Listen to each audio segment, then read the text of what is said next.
So, despite not being able to take this area in the north of Spain, the Moors would instead turn east. As I had mentioned before, during the initial phases of the invasion of France, the armies of the Caliphate managed to invade and then occupy an area in the extreme south of France known as Narbonne. But as time progressed, the power base in Spain began to deteriorate and was not quite the most stable, with Muslim governors now coming and going quickly. There was a great deal of animosity and a touch of anarchy amongst the people, and this definitive lack of guidance, paradoxically enough, actually encouraged more raids across the Pyrenees. These incursions allowed for the more belligerent, and some will call it the more enterprising, people of Al-Andalus, which is the term that the Moors gave to Spain, to attempt to seize more from their Frankish neighbors. Of course, there were a lot of smaller raids, but we're going to be focusing on the three major ones. First and foremost, in 721, the Muslims attempted to subjugate the area known as Aquitaine. This is in southwestern France, just on the other side of the Pyrenees. This disastrous expedition made it as far as the city of Toulouse, which they began to besiege.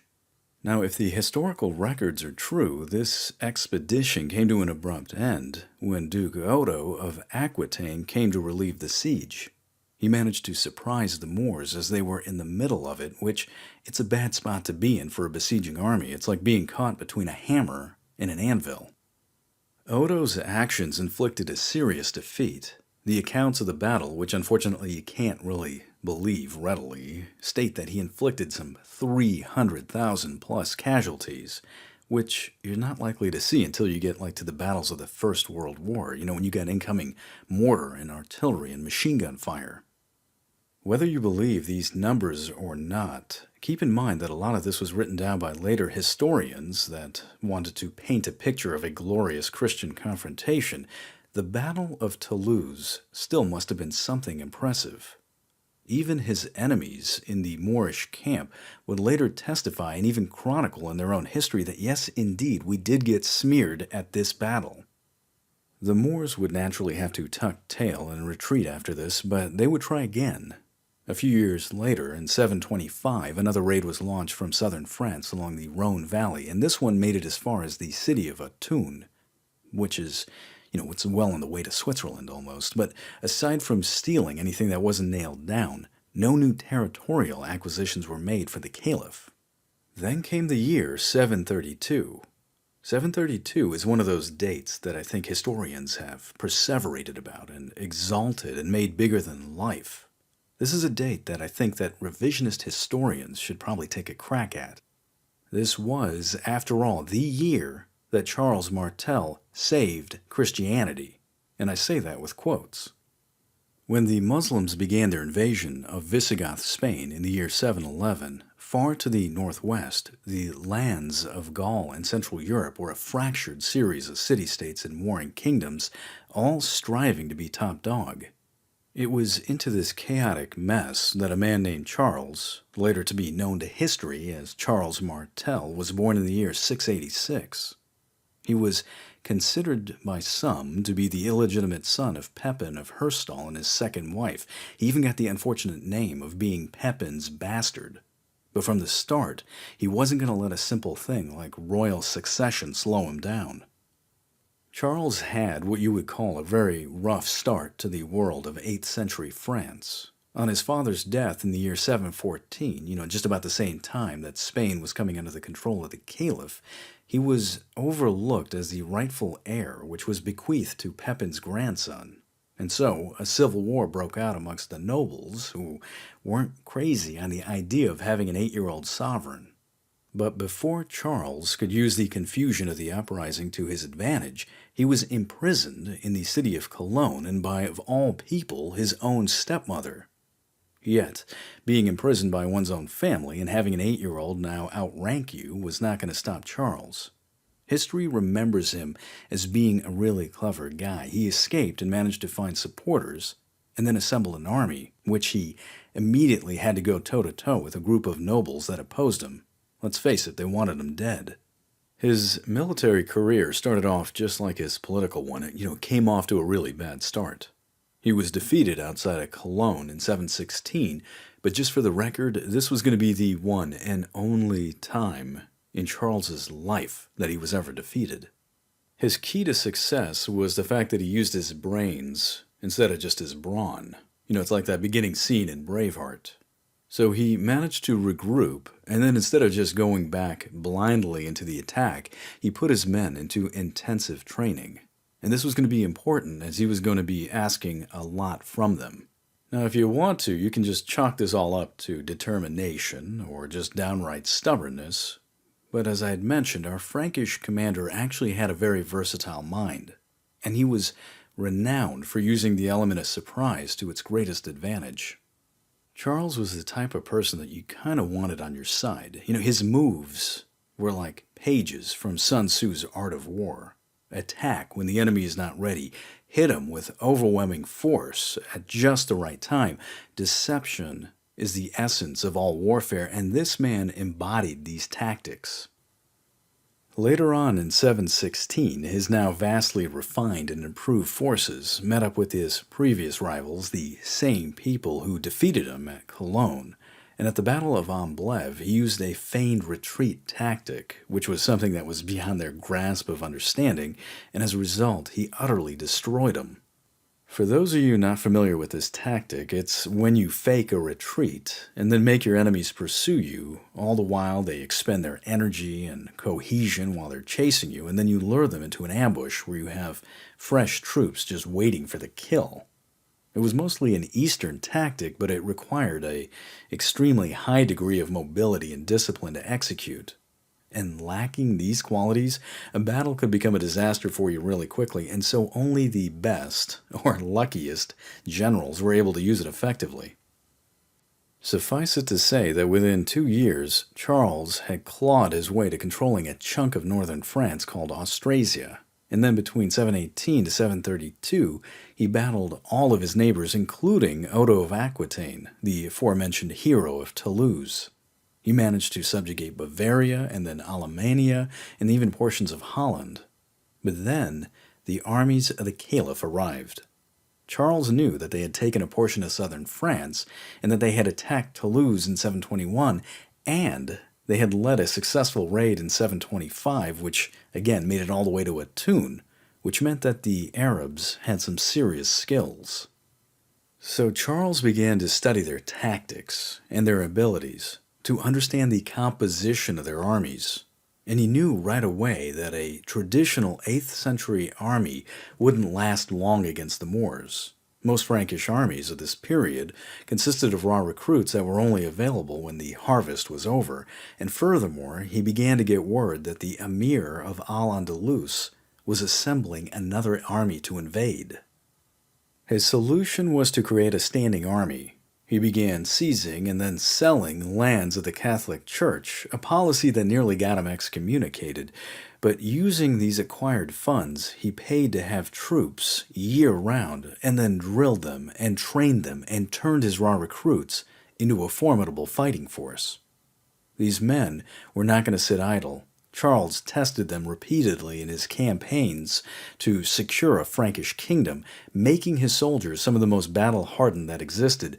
But despite this elite force he created, he knew that he needed to come up with a way to deal with the most formidable weapon that the Muslims had, which was the charge of their heavy cavalry, which, if you recall, again from the movie Braveheart, was not something to sneeze at.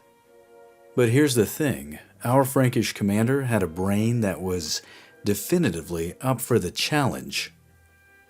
So, meanwhile, on the other side of the Pyrenees, Abdul Rahman al-Ghafiqi was a man who wanted redemption. He was a commander at the Battle of Toulouse in 721 and witnessed the death of his superiors and the destruction of the Muslim army at the hands of Odo of Aquitaine. He managed to escape with his life and made it all the way back to Al-Andalus, but instead of being executed, he was instead, in 730, appointed by the Caliph as the governor. In 732, he began to assemble a new army, and this one consisted almost entirely of cavalry, including the vaunted heavy cavalry that was so feared by the Christian kingdoms on the other side of the mountains. His purpose was clear. He wanted a rematch with the Franks. Abdul Rahman set off from Pamplona with a force that some say was as high as about 70,000 men, and after crossing the mountains, he took the city of Bordeaux by storm. Odo of Aquitaine, now nearly 80 years old and busy fighting all of his neighbors, came in again. But unlike his last encounter with Abdul Rahman, where he was able to take the Muslim army by surprise, this time the two forces met at a pitched battle near the river Garonne. Odo's light infantry put up a spirited fight. We gotta give them at least that. But they were no match for the Muslim cavalry that descended on them, as one Arab recounted, like a desolating storm. Chroniclers would later summarize the battle with the comment, "God alone knows the number slain." Odo and his shattered force were now forced to retreat to the north, and it was at this point, in a fit of what could only be extreme desperation, that Odo called to Charles Martel, who was once his former enemy, and some would even say his archenemy, and begged him for help. So while Odo was on his knees begging for help, Abdul Rahman al-Ghafiqi, pleased with his victories at both Bordeaux and at the Garonne River, moved boldly on with his extremely dangerous force. I get the impression, in his mind's eye, he probably saw an easy conquest of Aquitaine and perhaps even all of Gaul. It can be argued that if his invasion was successful enough, he was going to create a Muslim state out of France. Thus he moved slowly onwards to the northeast, and this was in the direction of the city of Tours, which was considered a sacred city and full of riches waiting to be seized. On his way up, he divided up his army into smaller raiding and foraging contingents, but after passing the city of Poitiers in early October, which really wasn't that far away from the city of Tours, he came to the fork of the Claine and the Vienne rivers. Now, it just so happens that at the fork of these two rivers was a hill that one had to get over in order to get to Tours. It was directly on the path. But when Abdul Rahman gazed upon this hill, he was absolutely shocked by what he saw. Charles Martel had decided to come to the aid of Odo of Aquitaine. The two had joined their forces and now had taken up position on that wooded hill that was blocking the path to Tours. Charles, being the man that he was, knew of the composition of the Moorish army and could thus sort of anticipate their tactics. But Abdul Rahman knew very little of Charles and had no idea that the infantry that he saw on that hill were some of the most disciplined and battle-hardened and professional soldiers one could possibly have. So for the next 7 days, these two forces basically just stared off at one another. Granted, there were a few skirmishes here or there, but Charles refused to give up the high ground and kept his soldiers within the forested hill, which limited the effectiveness of horsemen. Abdul Rahman used the same time to bring his scattered forces into one army, but he knew that his time was limited and that the cold of winter was coming, so for him, it was time to do something. As Charles had anticipated, the Moors were compelled to attack, and so he kept his men in a classic phalanx formation within the woods. When Abdul Rahman saw this, he sent in the dreaded heavy cavalry charge, but the trees got in the way, and surprisingly, at least for him, the discipline of the Franks showed as they maintained their position. And so he sent in the Moorish cavalry again, and then again, and then again after that. And even though they were able to achieve a breakthrough here or there, the Frankish infantry quickly reassembled. But eventually, major cracks were beginning to form in their line, and when Charles saw this, he ordered Odo to send his cavalry on a daring charge deep into the enemy rear, not so much to attack them, but rather to attack their camp, which was full of all the wealth that the Moors had taken thus far. And when Abdul Rahman's men saw this, they began to break formation and started racing back to the camp, despite the furious attempts of their commander to bring them back to battle formation. But at this point, it was too late. Seeing half the enemy ride off, Charles went from the defense to the full offense, charging down the hill and nearly encircling his enemy. Abdul Rahman al-Ghafiqi, the commander of the army of the Caliph and governor of Al-Andalus, was killed in battle that day. His army, now defeated, retreated from the field and eventually were forced to come out of France altogether. If you believe some historians, the conquest of the Moors had reached its high water mark.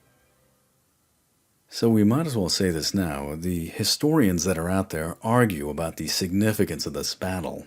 Some argue that the Islamic conquest was at the tail end of its logistical supply line and really couldn't have gotten much further. That Poitiers, while being a defeat, really wasn't that significant in the grand scheme of things and wouldn't have made that much of a difference in the course of Western civilization. I have a tendency to kind of agree with this one. Others take the mind that this was a profound turning point in the course of Western civilization, that this was indeed the saving grace of Christendom. And this is kind of a compelling view. After all, it's really hard to argue with success. Charles Martel did go off to establish the Carolingian dynasty, and he and his progeny were later responsible for retaking lands from the Islamic conquest, especially in southern France.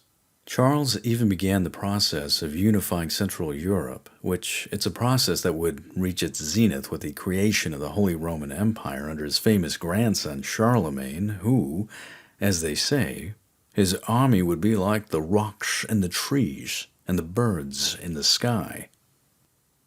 So, of all the fanboys that are out there, Edward Gibbon, the author of The Decline and Fall of the Roman Empire, was apparently a huge enthusiast of Charles Martel. He gives, in one of his writings, a what-if scenario if the Battle of Poitiers had gone the other way. And granted, it's a bit extreme and somewhat fanciful, and most likely meant to intimidate a British audience. Quote, "A victorious line of march had been prolonged above 1,000 miles from the Rock of Gibraltar to the banks of the Loire. The repetition of an equal space would have carried the Saracens to the confines of Poland and the highlands of Scotland.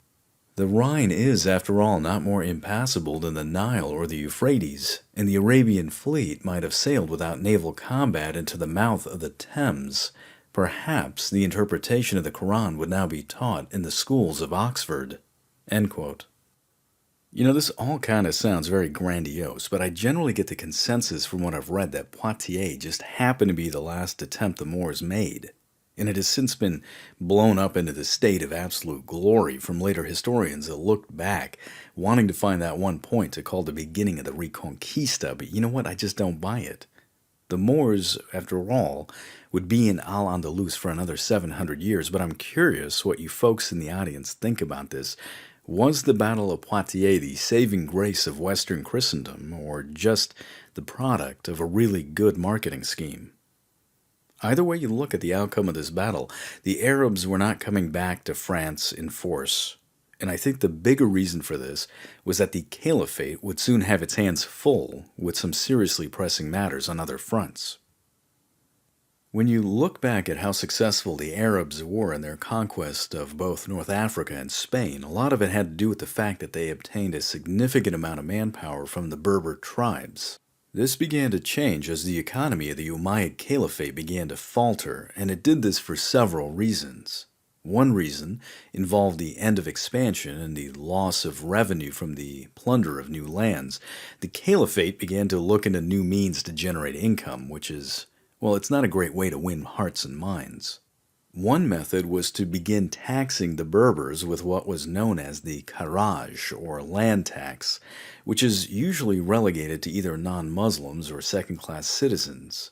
Now, when you add this to the generally poor treatment that some Berbers received, and then you throw on top of that the slave tribute system, the policy where certain Berber tribes had to send their own people, sometimes their own children, as slaves as a form of tribute, well, then you have a good reason to fight back. And if enough of the tribes are ticked off, then you have a full-blown rebellion on your hands.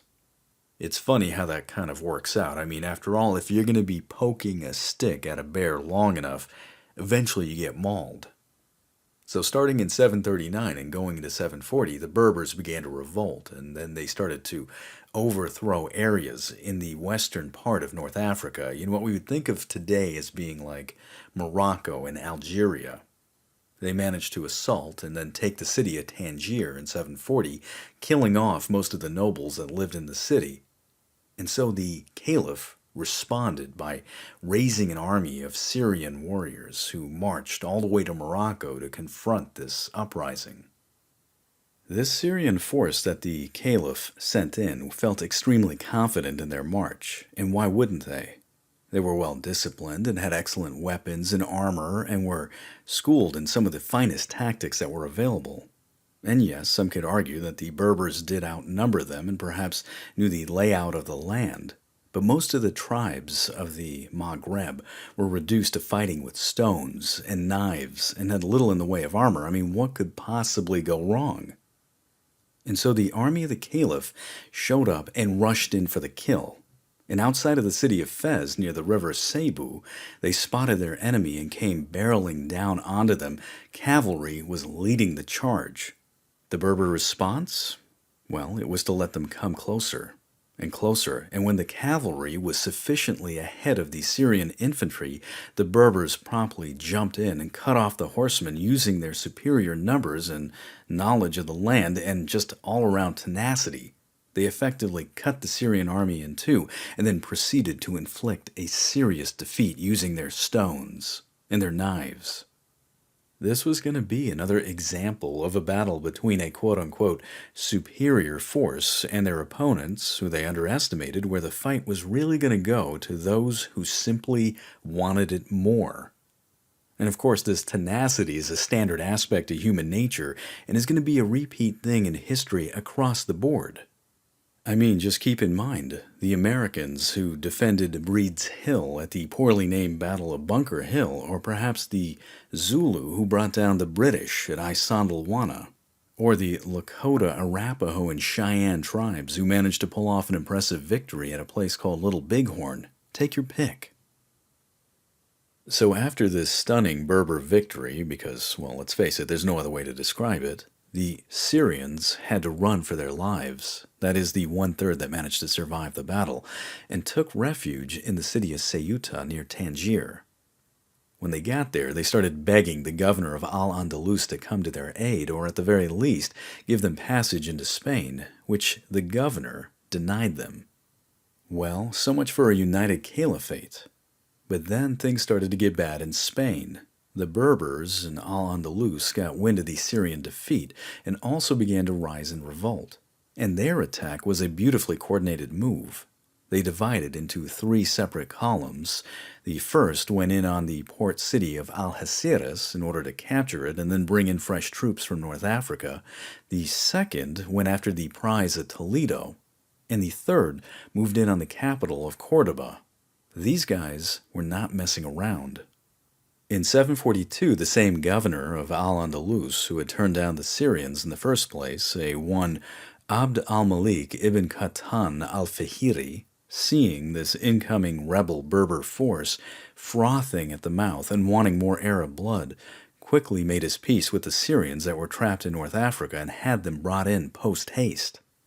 The Arabs and the Syrians then joined together and managed to fight off the Berbers just outside of Cordoba. The Great Berber Revolt officially ended in 743, but parts of Morocco continued to have a degree of self-autonomy from the Caliph, which to some extent isolated Spain politically and geographically from the rest of the Caliphate. Of course, at this point, Abd al-Malik ibn Qatan al-Fihri, again the governor of Spain, who now no longer had to deal with a Berber uprising, but instead had a bunch of Syrians in his land that he had to figure a way to get rid of. And recall, these are the same people that he left high and dry and surrounded by enemies in Africa. I'm sure he turned to them and politely and nicely addressed them by saying, "Hey, I want you guys to ignore the poorly defended fertile lands and the areas rich for plunder that now surround you, but instead, I think it would be great for all of us if you got back on your horses and returned to the arid lands of North Africa, march across a somewhat hostile territory, and swiftly go back to wherever it is you're from." This, as one can imagine, didn't go over very well. I can imagine the Syrians giving each other disgruntled looks because, you see, they went on to depose, arrest, and eventually slowly execute al-Fihri. Perhaps we should just chalk this one up to karma as well.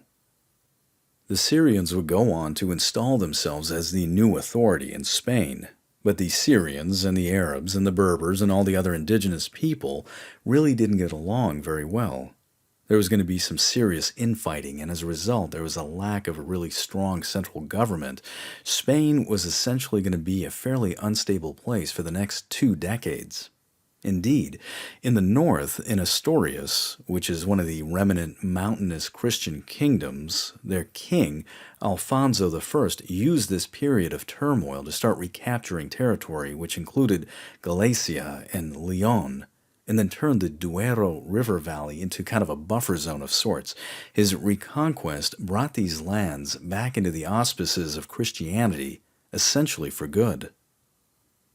Okay, so the bottom line message here was that change was coming, and not just to Spain, but also to the entire Umayyad Empire, which was essentially reeling from the problems of owning such a vast territory. The Umayyad Caliphate during the mid-8th century wasn't doing so well. Edward Gibbons gives us one view, which is a bit optimistic and somewhat rosy, but in my opinion, it completely fails to recognize how dire the situation really was. Quote, under the last of the Umayyads, the Arabian Empire extended 200 days' journey from east to west, from the confines of the Tartary and India to the shores of the Atlantic Ocean. The progress of Islam diffused over this ample space a general resemblance of manners and opinions. The language and laws of the Quran were studied with equal devotion at Samarkand and Seville.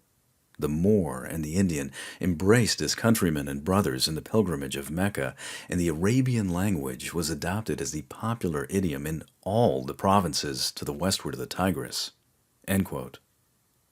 If you were to put your entire faith in what Gibbons had to say about this, well, it doesn't sound so bad, right? But in reality, the last Umayyad Caliph of Damascus, Marwan II, commanded an empire that had some serious problems.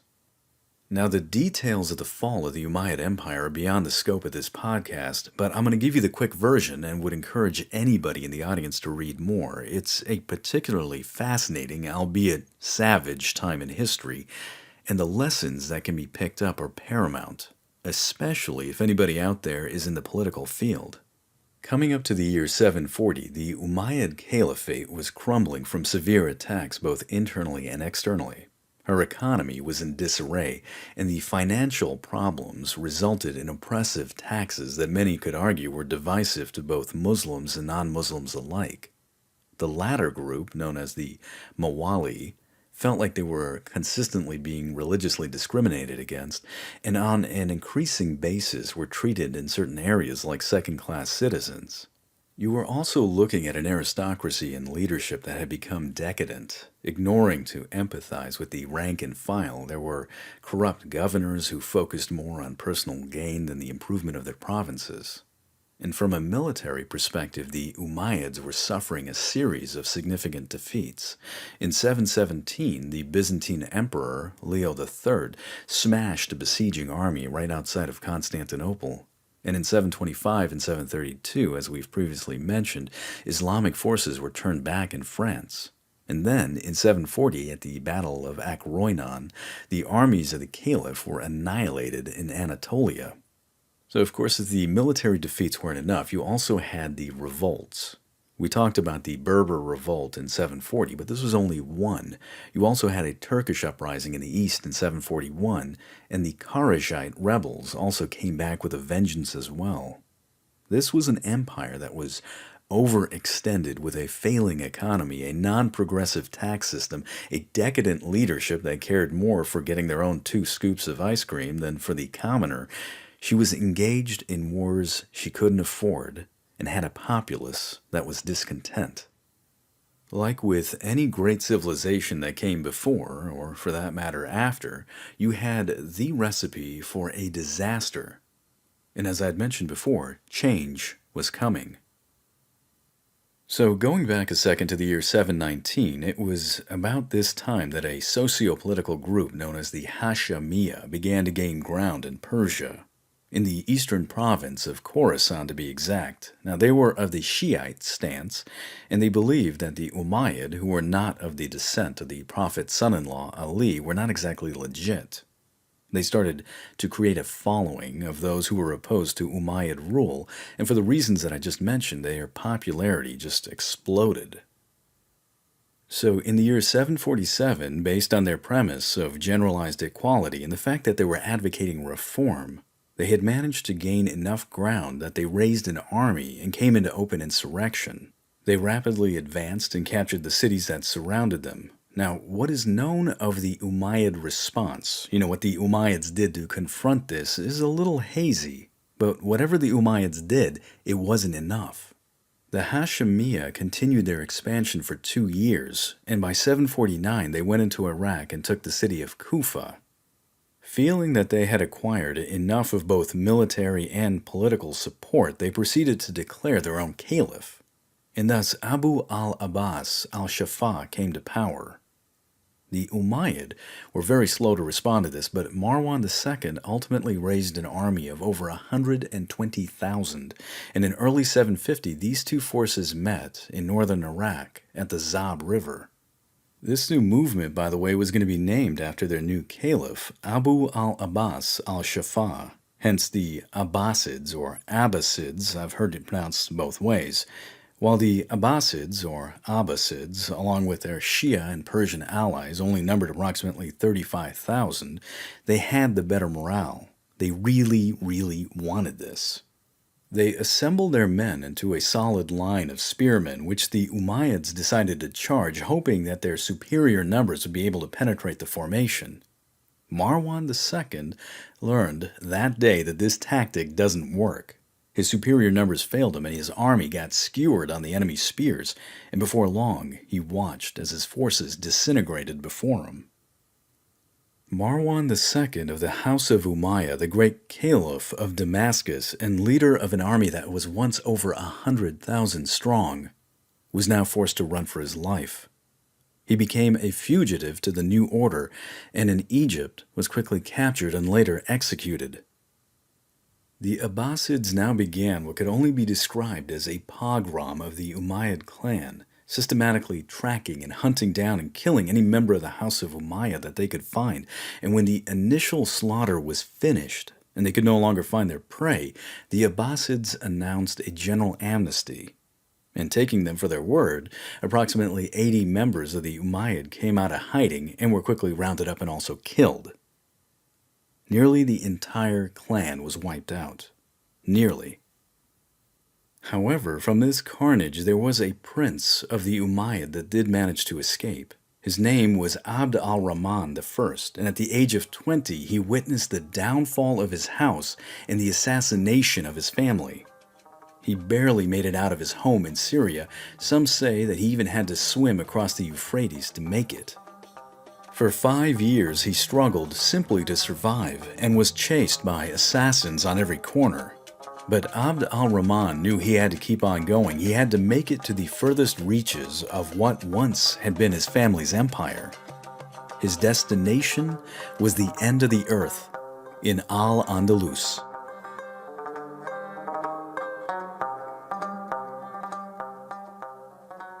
Well, ladies and gentlemen, this ends episode 3. Join us next time when the embattled lands of Spain gain a new and impressive ruler, and the beginning of an age of enlightenment ensues. Learn what Cordoba was like before it was cool.